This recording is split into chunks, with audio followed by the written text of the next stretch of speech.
What's up, guys? It is your boy Simone Fan 101, and today we're going to be looking at yet another Star Wars movie in our long Star Wars Mania feature. This week we're going to be looking at the first movie to be released by Disney, Star Wars Episode VII, The Force Awakens. Now, for those of you who have been living under a rock or just are not privy on the details, basically what happened was back in 2012, which was a year after all 6 of the original movies were released on Blu-ray, George Lucas sold the rights to Star Wars over to Disney. And he would no longer be the head of Luke, and by Star Wars I mean Lucasfilm.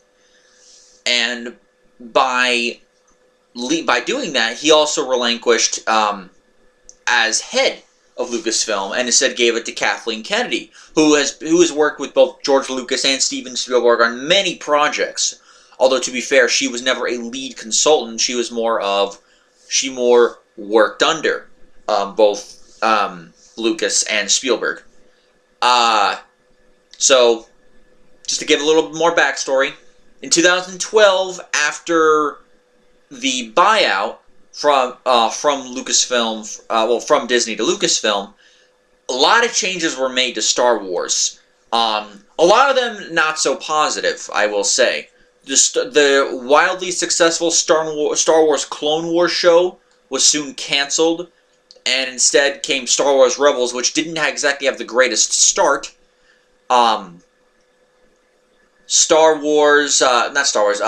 Luke, and here are the big ones. The Star Wars Expanded Universe was declared non-canon, was called Legends, and that pissed a lot of people off, for people who enjoyed many of the books, enjoyed the old, the Star Wars games that expanded more into lore, such as, you know, The Old Republic, Knights of the Old Republic, Force Awakens, the whole thing with, sorry, bugs, the whole thing with Kyle Katarn, yeah, all of that, no longer canon. Instead, they were going to create their own canon. That was put basically into the Legends column. And another thing that was also wildly negative was basically the complete shutdown of Lucasfilm not Lucasfilm Limited, Lucasfilm Entertainment, Lucasfilm Games, which was basically the department where we got all of our Star Wars games. LucasArts, that was the name. It took me a moment to remember, but LucasArts was basically shut down. So yeah, the same studio that brought us all of those great games, the Super Star Wars games, Battlefront 1 and 2, some other great games. And we were going to get another Star Wars game. I think it was like Star Wars like 1919 or something like that. It was, and from what I saw of the trailers and the concept, it looked friggin' fantastic. But it was canceled, and a lot of like I said, a lot of changes were made because of these changes. These changes were made and didn't make a lot of people happy. So, and of course, since then, we've gotten the partnership with EA, which has been sinking like a stone. So, certain Star Wars games getting canceled. Battlefront 1 and 2, again, the Redux Battlefront 1 and 2, both of them being unceremoniously not well received. Star Wars Rebels did turn out to be a good show. But of course, we all wanted Star Wars The Clone Wars, and now we're finally getting it after all this time this year in 2019. But of course, the biggest reason why a lot of these changes were made was because we were going to be getting Star Wars movies again. Starting with what came out in December of 2015, Star Wars Episode VII, Force Awakens. How did this movie turn out? Well, as far as box office goes, Star Wars Episode VII, Force Awakens opened up to as the third highest grossing movie of all time, with over $2 billion. So let me pull up the figure here. The exact number was, well, not exact, but $2 billion and 680 million, 680, $2.068 billion. Only 2 films have ever reached up to that level. Actually, no, I can't even say that. Only one film has, because the other one had a re-release that, of course, people saw, and then the numbers shot up. So in terms of a single run in theaters, this was the second highest grossing movie. The number one, of course, being 2009's Avatar. This was during the giant 3D craze back in 2009. So, okay, yeah, it opened up to a high box office because this was the first Star Wars movie in 10 years after Revenge of the Sith. And this was also the first Star Wars movie since Return of the Jedi back in 1983 to feature Mark Hamill, Carrie Fisher, and Harrison Ford as their respectable characters of Luke Skywalker, Leia Organa, and Han Solo. And, well, let's get into the movie. So, what's the plot of the movie? Well, 30 years have taken place since the events of Return of the Jedi. A giant organization group called the First Order basically has risen from basically the ashes of the Galactic Empire. And, of course, seek to overthrow and eliminate the New Republic, which has been created during the interim for 30 years. Of course, the First Order employs stormtroopers and do a lot of dastardly shit. They're led by a leader. Well, of course, duh. They're led by let's say a dark side warrior by the name of Kylo Ren. And what they want to do right now is to find the map to Luke Skywalker, which is the sort of plot of the movie. In the beginning of the movie, Poe Dameron, played by Oscar Isaac, Oscar Isaac was known. He was known for a while. A year later after this, Oscar Isaac would go on to play En-Sabah, or as we all know, Apocalypse, an X-Men Apocalypse. He would go on to play the main villain. And so, great for Oscar Isaac. But Poe Dameron was sent by Leia to retrieve a map to Luke Skywalker by a guy named Lars Santeca. The only reason why I even mention his name is because he's played by Max von Sydow, which is awesome because Max von Sydow is the shit. Of course, and this is on a planet by the name of Jakku, which is basically your interim planet Tatooine here. A desert planet, and this is not the first time it would have a lot of similarities to Episode 4. Kylo Ren would show up, another bug. Kylo Ren would show up with stormtroopers to both capture Poe Dameron as well as pretty much kill every villager there, as well as the Max von Sydow's character. And of course, what they want is to get the droid, because Poe's droid, BB-8, a little ball that moves around a lot, basically our kind of interim R2-D2 of the movie. BB-8 holds the map to Luke Skywalker that Poe gave him, and he escaped the conflict, kind of roaming around the desert. The First Order wants to get the map to Luke Skywalker first because they don't want Skywalker to join in at all with the First Order, not First Order, but with the New Republic. And because if that happens, the First Order is in some serious trouble. Now, I gotta make this thing real clear real quick. They're called the New Republic, but for some reason there's a group called the Resistance. This has never made any sense whatsoever. If there is a New Republic, why is there a Resistance? What, resistance against the First Order? Yeah, but you could just call it the Galactic, the Republic Army or something like that. Similar to what they did in the prequel movies. This has made no sense, and there's a couple things in this movie that make no sense, but I'll get to that when I analyze it later on. One stormtrooper who was part of the battle is basically unwilling to kill for the First Order anymore. He doesn't want to do it. After seeing the death of one of his comrades, presumably someone he was somewhat close to, this stormtrooper called FN-2187, played by John Boyega, he wanted to leave the First Order and breaks Poe Dameron out of a First Order Star Destroyer. Of course, they try to leave, but Poe has to go back to the planet in order to get the droid and get the plan. However, their ship is shot out of the sky and they crash land. Finn tries to go after Poe, but believing Poe to be dead after the TIE fighter sinks in quicksand, he goes out on his own. Meanwhile, while all this is going on, a character by the name of Rey, played by a relatively unknown, pretty much unknown actor this time, Daisy Ridley,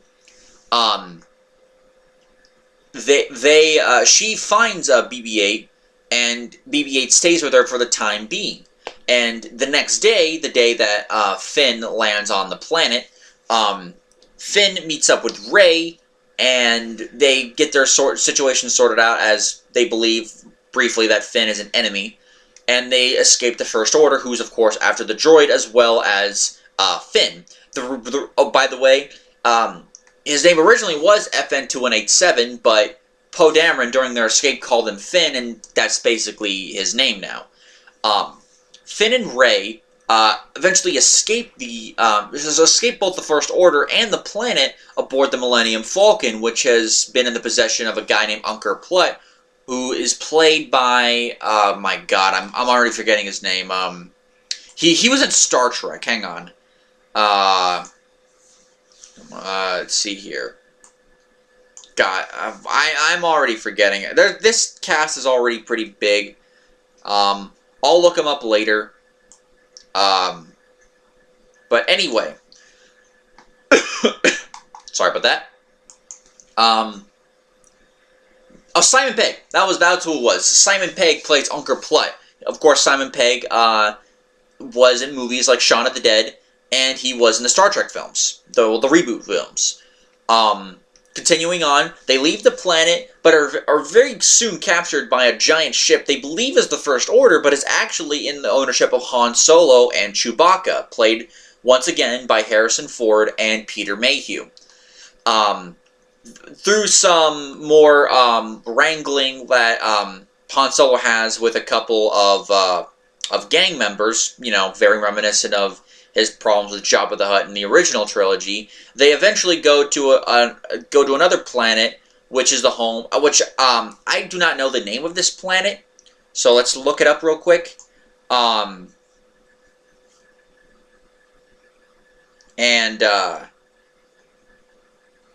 They go to Takodana. I don't think they ever actually named. The reason why I had to look it up is because I don't think they ever actually named the planet in the movie. So, yeah, there's that. So, just to get that out of the way for those of you who don't know. And they go to Maz Kanata on Takodana to get the droid back to the Resistance. Meanwhile, during all of this, Kylo Ren, speaks with Supreme Leader Snoke, who in this movie is played by Andy Serkis, with terrible CG. I'll get to that later. And General Hux. General Hux, of course, wants to destroy the New Republic, and their Death Star style planet is the Death Star sized planet, or should I say a planet-sized Death Star, destroys the New Republic as well as several other planets in connection with them. By the way, the New Republic is not on Coruscant, it's on another planet called, I think they called it the Hosnian system. So was it Hosnia? Hosnian? Again, they don't really make any which way about it. So, and right before this happens, though, Finn explains because he lied and said that he was a member of the Resistance, when in actuality he's a fleeing stormtrooper. He eventually tells the truth to Rey and wants to basically leave. He doesn't want to fight the First Order. He just wants to escape and live his own life. However, before he could do this, and before he does try to do this, Rey finds a lightsaber. In fact, it's Luke's original lightsaber from Episode 4 and 5, as well as Anakin Skywalker's lightsaber from Episode 3, as well as the Clone Wars movie, of course.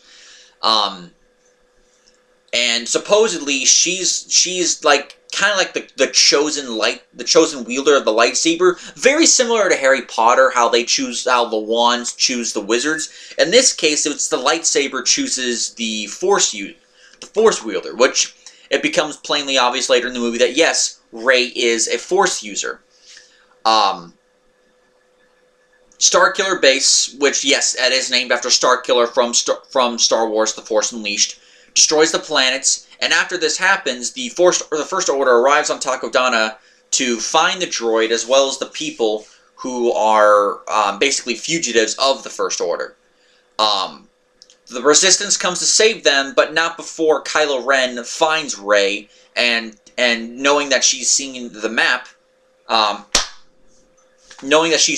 to Luke Skywalker, kidnaps her. By the way, this map to Luke Skywalker, the reason why Luke is disappeared in the first place is because Luke was training a new generation of Jedi, a new generation of Jedi, and one of the students, which later turns out to be Kylo Ren, killed all of the other students, all the other Padawans, so to speak. And because of this, Luke escapes and left a map behind in order for people to find him. Supposedly, Luke left to find the location of the first ever Jedi Temple. Then we come. So just to get that out of the way right now, the Resistance comes back. Poe, in fact, is alive. He survived the crash. He was thrown from the TIE fighter before it sunk into the abyss, the depth abyss of the planet Jakku. Rey, of course, wants to go back to Jakku, but because she thinks her family will be waiting for her, but she wants to wait for her family, but soon comes to realize, thanks to Maz, that her family will never come back. Yeah, I'm going a little bit out of order here. Just bear with me. So she's kidnapped. She's taken where Starkiller Base is and is interrogated. But like I said earlier, it's soon realized that yeah, she's a Force user, and Kylo Ren cannot take the information out of her like he did with Poe Dameron very early on in the film.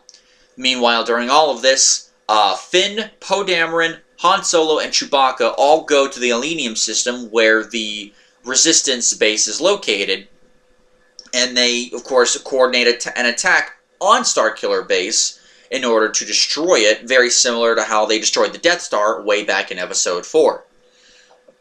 Finn, Han, and Chewie all go.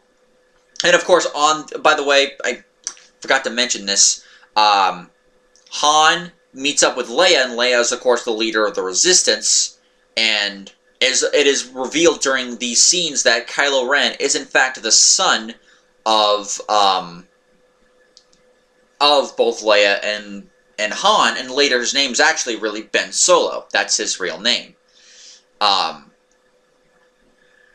So Leia tells Han to try to, knock some senses back into Ben Solo, and then they go to, of course, to the base to try to, blow some shit up, rescue Rey, turn down the shield so that way the Resistance fighters, led by Poe, can destroy basically destroy the planet. While all that shit's going on, Rey escapes confinement somehow. I'll get to that. And Kylo Ren has to go looking for her, but instead comes across Han Solo. And in a touching scene, and almost like in a swerve moment in your kind of Obi-Wan death of the movie, Kylo Ren kills Han Solo and eventually fights with both Finn and Rey while they use Anakin's and Luke's old lightsaber. Finn gets severely wounded, but Rey eventually, after a while, beats Kylo Ren in a fight. I'll explain how that's messed up in a bit. And during all this, Poe Dameron helps destroy the systems keeping Starkiller Base together. And of course, General Hux in this movie, who's kind of like the Grand Moff Tarkin, escapes and takes orders from Snoke saying to bring himself and Kylo Ren to Snoke's location to complete Kylo Ren's training.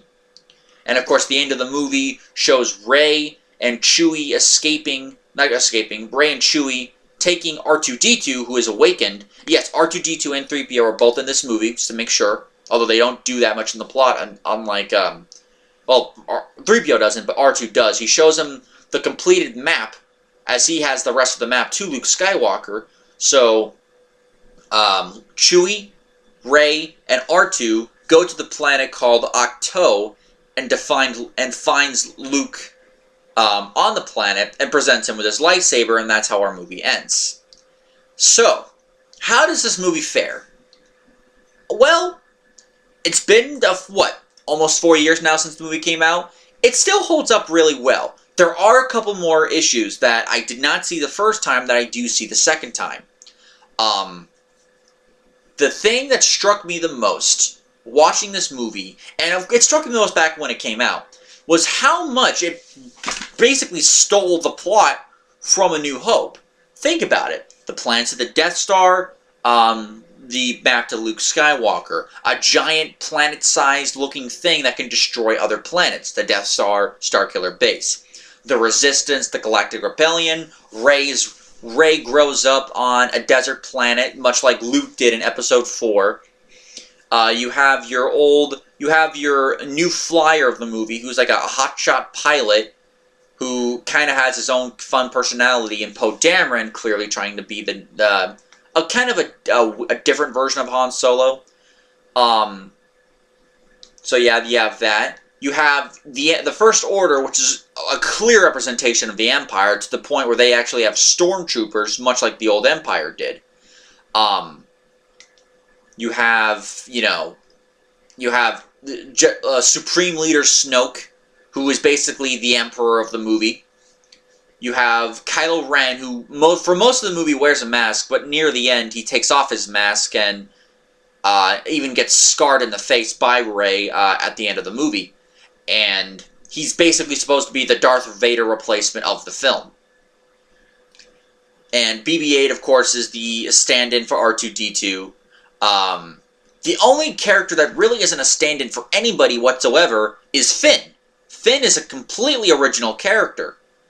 But aside from him, all the other characters are parables of other characters from previous movies. Maz Kanata is kind of like... she's kind of like Lando in the fact that Han goes to someone else for help. So in a way, that's kind of what Maz Kanata is. So, okay. That aside, so yeah. A big minus of this movie is the fact that it does take a severe amount of liberties with the plot when it comes to taking it directly from Episode 4. You can't watch this movie and not look at it and think, okay, this is like a remake of Episode 4 if done slightly differently. Another problem I had with this movie another problem I had with this movie was the overpowered nature of Rey's character. Now, back when the movie came out, I didn't have a problem with Rey at all in this movie. Most of it seemed to make sense, with the exception of the very end, but even then I could excuse it just a little bit. Knowing what we know now, with the release of The Last Jedi, and what the intended nature of the character was supposed to be in the eyes of Kathleen Kennedy, it's obvious why she's so good at the certain things that she does. Granted, they make it very well known that she is a mechanic, she works with robotic stuff, and she can fly. She is a pilot. But several things are not explained. First of all, according to her, the Millennium Falcon hasn't flown in years on the planet Jakku. How the hell is she able to fly the Millennium Falcon as well as she does? She should not be able to fly it. She should be able to fly it to some degree, but she should not be as good as she is at flying it, especially without a co-pilot. She pilots the thing at one point by herself. Like, another thing, and I didn't notice this when the movie first came out, but there's a scene when it has to do with her actual escape scene. She escapes capture. Well, escapes capture. She escapes from the from the binds of the First Order while on Starkiller Base. She does this because of course, she found out by Maz that she is a Force user by using the mind control technique on the weak-minded stormtrooper guarding her. There's just one problem, though. Rey doesn't know about the mind trick. Han Solo never told her about any sort of mind trick ability. So, Rey, by therein, should not know about the mind trick ability at all. She should not be aware of it. But yet, she is aware of it, and she's able to use the mind trick ability on the stormtrooper. That makes absolutely no sense whatsoever. Another thing that doesn't make sense is how she's able to beat Kylo Ren. Okay, Finn fights Kylo Ren and even cuts Kylo Ren up on the arm. But then he gets critically wounded very soon after. Rey does hold her own against Kylo Ren, although clearly Kylo Ren has the advantage throughout the whole fight. But through Maz Kanata's words early in the movie, she closes her eyes, she feels the Force, and all of a sudden, she's able to be pretty awesome at lightsaber wielding, and she's able to fight like it's nothing. I'm not kidding here. She beats Kylo Ren in a matter of what, 20, 30 seconds after she feels the Force, and she cuts up Kylo Ren pretty bad. She scars him in the face. It's just, it's just not, it's not right. It's not right that someone with, granted she wields a bow staff, but wielding a bow staff is very different from wielding a lightsaber. She should not be able to wield a lightsaber as well as she did right there. So yeah, that makes no sense. And of course, looking back, now we know it was done so that way Rey could look super strong and like a strong, independent female character. Which, of course, would just get worse than Last Jedi, but you see the signs here, and it doesn't make sense. And like she's strong when she needs to be strong. Like in the moments when she needs to be strong, she actually is, with really no training or really any explanation whatsoever.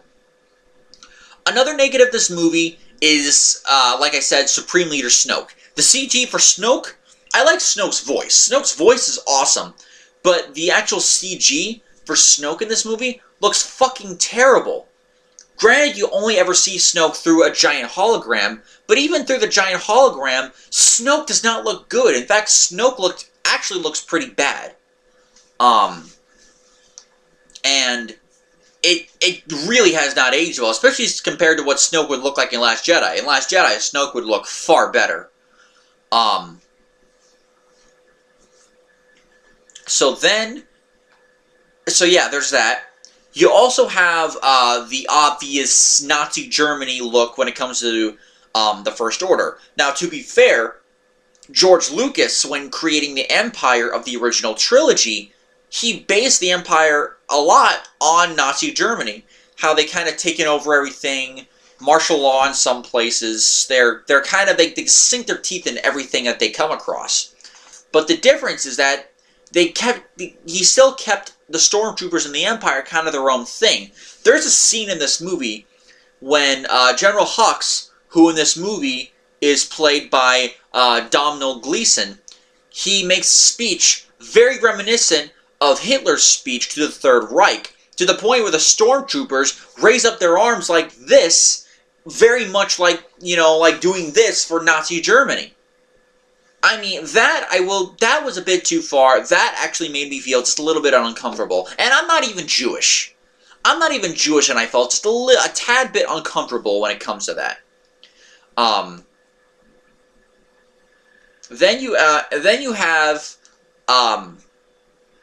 Then one other thing I have to criticize in this movie is how they handled Gwendoline Christie. For those of you who don't know, Gwendoline Christie plays Captain Phasma, who is the chromium silver-looking stormtrooper that's kind of like the captain. Well, her name's Captain Phasma. She's basically the second in command under Kylo Ren and General Hux. She's like, if there's like a lead stormtrooper, Phasma's it. And I like Gwendoline Christie. She does a very good job of being a badass on certain shows, especially Game of Thrones. Gwendoline Christie is fucking awesome, which makes it even sad because they hardly at all use Gwendoline Christie in this movie. She is there in the movie. I think at maximum, she's in the movie for what, 5 minutes at most? She is not in the movie that long at all. She's basically a footnote. She's there to be a name and to have a female character and a role, and that's it. They don't do anything with her. Nothing whatsoever. And it's really sad. So yeah, those are some of the negatives, both minor and major. What are the positives? Well, there are a lot of positives. First of all, the special effects are awesome. The Star Wars movies previous to this, specifically episodes 1, 2, and 3, more so 1 and 2, had problems integrating CG with the movie because the CG was just so young at the time. It looked great probably for the time, but looking back now, some of the CG, especially for certain creatures and characters, they look really young. And they look really out of place, so to speak. Whereas in this movie, CG creatures look awesome, the practical effects are great, and the explosions, this is, in terms of special effects, this is probably the biggest that Star Wars has ever done in terms of the amount of effects they have in this movie. So the special effects are pretty much get an A+ in every department in this film. Except for Snoke. Well, I can't even, I say that, and then I remember Snoke. Snoke looks awful. So I'll give it an A-. An A- for everything except for Snoke looking bad. The acting in this movie is great. J.J. Abrams is the one that directed this movie, and he's made good movies before. And he basically directs all of his actors to pretty much near perfection. Harrison Ford and Carrie Fisher do great in their roles as Han Solo and General Leia. Granted, she's still called Leia Organa, not Leia Solo or Leia Skywalker. Why they kept the Organa name, I can only assume they kept the Organa name is because that's what her name was in the original trilogy, and they wanted to allow her to keep the same name. They do great in their roles. Adam Driver, who plays Kylo Ren, does great in his role. Adam Driver was previously known on he's done several movies and TV shows before, mostly known for a TV show called Girls, which started running in 2012. Daisy Ridley, as I said, was great in this movie. Well, she is great in this movie. She previously was an unknown actress who mainly was known for doing short films. John Boyega, on the other hand, was known for, again, sort of like an unknown actor, although he did do another movie, which he also got some nominations for, by the name of Attack the Block. He played a character called Moses. I haven't seen the movie, but he got a lot of, Black Actor Awards, so there is that. Or, well, Black Reel Awards, a couple other awards. And Oscar Isaac as Poe Dameron. As I said, Oscar Isaac would go on to play Apocalypse the year after this. So, and he, more than the other three, was more of a veteran because he's actually almost 40. He's gonna turn 40 years old this year. He does great, although I do wish that we got more Poe Dameron in this movie. Of course, we have other characters. Maz Kanata is colorful as always. Snoke, despite the CG looking really bad, is done pretty well. As with the exception of maybe one outburst, he's got like a calm demeanor throughout the movie.